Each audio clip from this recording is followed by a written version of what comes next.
இந்த ராசியில் பார்த்தீங்கன்னா விஷாகம், அனுஷம், கேட்டை. விஷாக நட்சத்திரத்தில் பிறந்தவங்க விலாமரம் நட்டு வளர்த்து பாதுகாக்கிறது ரொம்ப நல்லது. முடிஞ்ச வரைக்கும் அது பண்ணுங்க. வீட்டில் வச்சு வளர்த்தக்கூடாது எப்பயுமே விருட்சம்.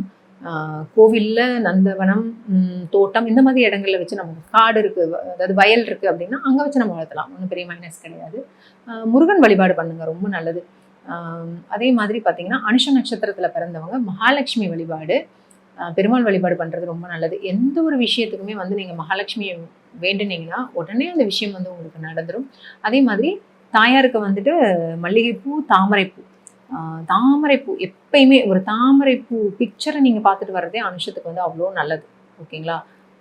ஸோ அதே மாதிரி சீசன் டைமில் வந்து நொங்கு கிடைக்கும் இல்லையா, அந்த நொங்கு வந்து அதிகமாக வந்து உணவில் எடுத்துக்கோங்க. ரொம்ப சிறப்பு நொங்கு எடுத்துக்கிறது. கேட்டை நட்சத்திரம் ஆஸ் யூஷுவல் நீங்களுமே வந்து பார்த்தீங்கன்னா மழை நீரில் குளிக்கிறது நல்லது.